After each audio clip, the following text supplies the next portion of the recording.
What's up, guys? Welcome to the channel. This is what you'll call van life for the poor, or the less fortunate or low income. And unfortunately, I don't have a ton of money and really don't have, well, my income is very limited. And me and my boyfriend are doing the van life thing. And I know there's a lot of people out there who are doing the van life and are doing quite well. I won't say names to protect their privacy, but for us, it's a struggle right now. And we do hope to get our van built better, or possibly into a newer van, a better van. But this is our current setup right now.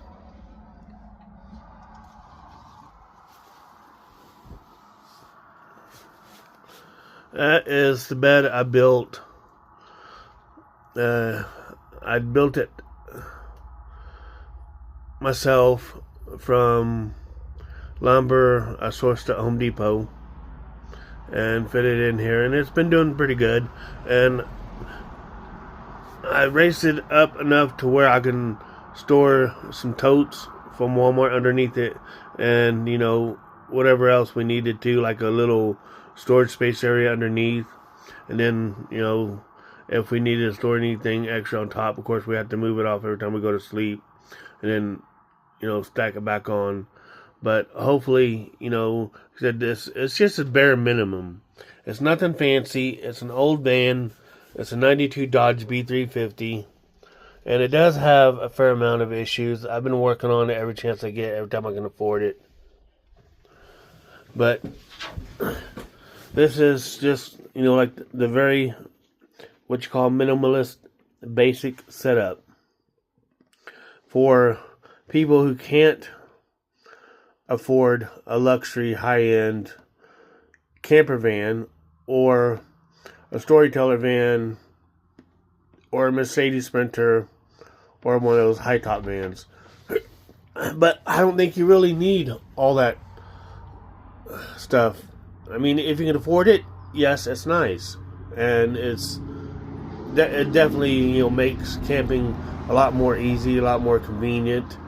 You don't have to crouch and duck whenever you walk around in a van like this, and you have a little bit better setup. But when you're in a situation like me and my family, and you don't have a ton of money and your income is limited, then you have to make do with what you got until you can do better. And that's what we're trying to do, just make the best of a unfortunate situation. These guys here, that's Marshall, and that one's Ryder. I adopted them from the Yuma Humane Society probably, I would say, a little over a year ago when I adopted them. I believe they were about 3.5 years old, and I've had them for, like I said, about a little over a year now. And I believe they're both brothers. I think they came from the same letter. I think they're both brothers. When we adopted them, they said that they were there the longest, and everyone who showed interest wanted to only adopt one of them, but the Humane Society did not want to split them up.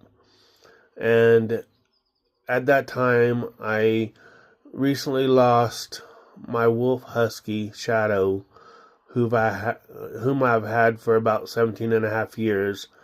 And unfortunately, he got sick and he passed away in December of 2024.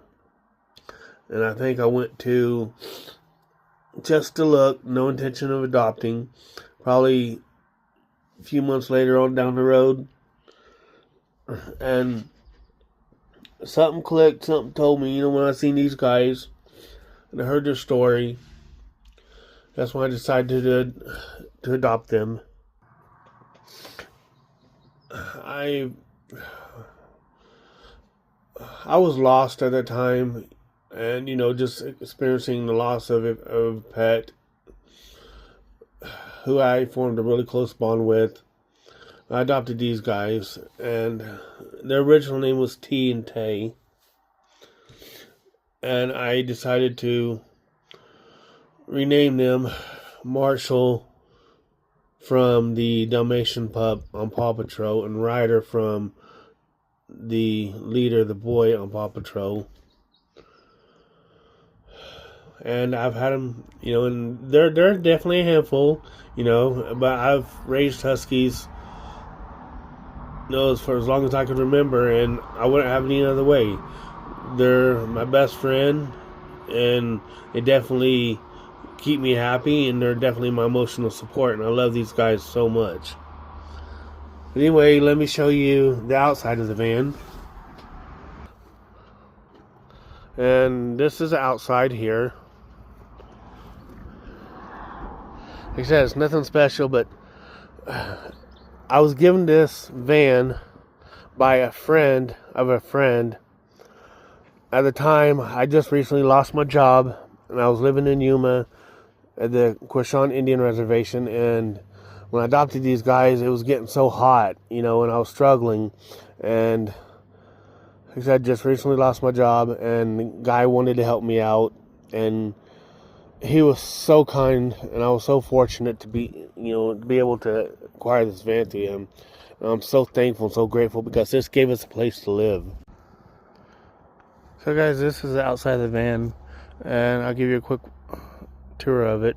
So when I first acquired this van, I acquired it through a friend of a friend, and at that time I was living in Yuma at the Quashon Indian Reservation in Winter Haven, and I just recently lost my job because my only transportation broke down, and it was about 10 miles to work one way and 10 miles back, and I couldn't walk that distance every day, and so unfortunately they had to let me go.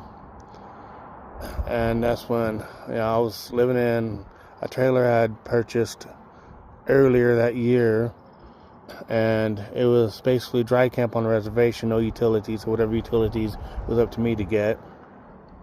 And it was getting too hot after I adopted Ryder and Marshall. The heat in the summer of Yuma is unbearable, so I decided to move up to Flagstaff where it's cooler for them.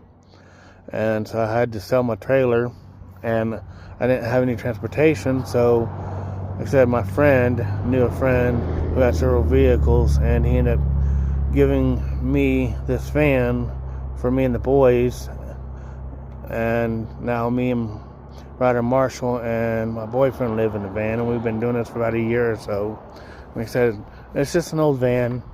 It's a 92 Dodge B350, 5.9 liter V8, and it does have a fair amount of issues, like I mentioned earlier.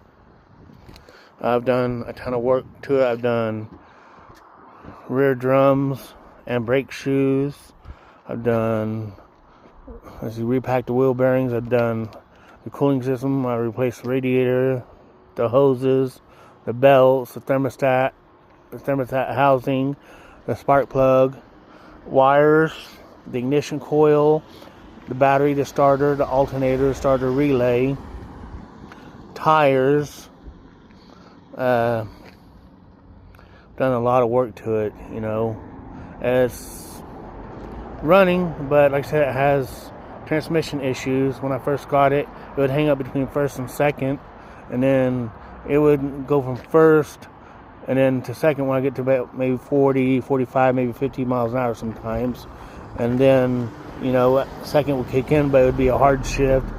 But after leaving Yuma for the last time, a few months ago, that's when the transmission was only shifting into first, and it wouldn't shift out of first, and I could still get up to speed like 40, 45, sometimes 50, but you hear the motor screaming at you. And so I decided to drop the transmission pan, change the fluid, and change the filter, and found a bunch of metal shavings in the fluid where the magnet sits on the bottom of the pan. And I'm not too experienced with transmissions, but I did that and replaced the vehicle speed sensor. I think I was Googling, the issues I was having with my transmission, and it mentioned something about the vehicle speed sensor, if it's not sensing the speed or whatever. So I ended up replacing that, but it didn't seem like it made a whole lot of difference. But we did manage to baby it up here back to Flagstaff, and we've been traveling from Sedona to Flagstaff every week for a merchandising gig that we got going on. It's called Shift Smart. You download it through Google Play, and you're able to merchandise for Circle K. And sometimes, other gigs might pop up, but it's like an independent contractor position. It's a side hustle. It keeps us, with a little bit of pocket money to help do some maintenance on the van and some maintenance on my bike. And this is my Hawk 250 carb model, and I have this just in case my van does break down. And I've experienced quite a few breakdowns in my van where it left us stranded, and thankfully I had my bike as backup transportation. But my bike has been down for a little while. I've been trying to rebuild it. I had issues with the back rim popping spokes, so I decided, strip it down to the frame, repaint everything, get new rims and tires and all that. But that's another video for another time. If you guys are interested in learning more about my bike, leave a comment down in the comment section, and I'll make a video about that. But like I said, in this van, it had a bed set up in it that a guy put in it. I guess him and his family had stayed in it at one point and traveled around. And they had, set up like as a camper van. It has a air vent on the top, and then if you walk around here, you see this hole right here. So I believe he drilled this hole and he put like a 110 plug. It has two plugs that goes inside, and a 3-prong, I think it's a 110 plug here. If you want to plug up like maybe some lights or a microwave or a heater or a refrigerator, something like that. But the length of the van, it definitely helps, but you do have to crouch, when you walk around in it, and you do bump your head a lot. And sometimes, it's, I'm thankful for it. I appreciate it. And, at the time, I'm still struggling, but I'm thankful for the Lord blessing me with this van, for being able to let the guy bless me with this, because now it is our home on wheels. We're doing the van life thing. I've been wanting to do it for a while, but this is, we're not exactly where we're at, but I am thankful for what we do have.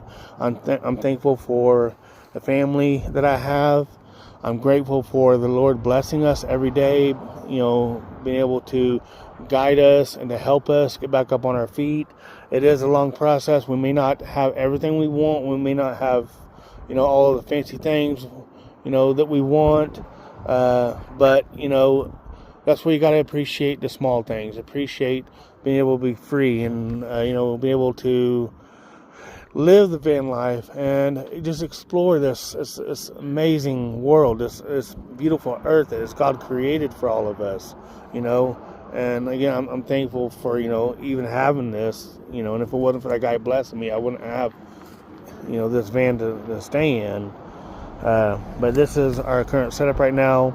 Hopefully, sometime in the future, if my finances does improve or our situation improves, I would like to continue fixing the van, maybe put a topper on it. I don't know where you would get them, but I guess you would cut the roof line off, and you can put one of those high tops on it. Or if, maybe if I ever win the lottery, or, I get rich or something changes, I'd like to get, a high top camper van, not to just, be like everyone else, but to make it more comfortable for me and my family to be able to live in and move around, and it's okay, but it's kind of cramped at times, but it's just enough to, get us by. Like I said, if we're ever fortunate enough to get into another vehicle, a newer vehicle, more dependable one where we can stand up and we don't bump our heads all the time, we can do a van build out of that one, and then we can show you guys the process of that.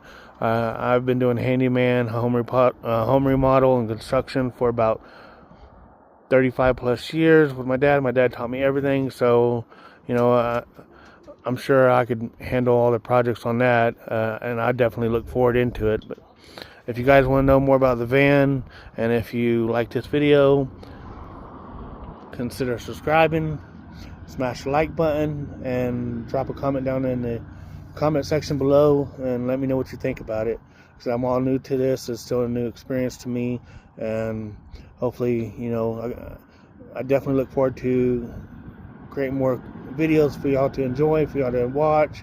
And like I said, I'm still new to this, so please bear with me.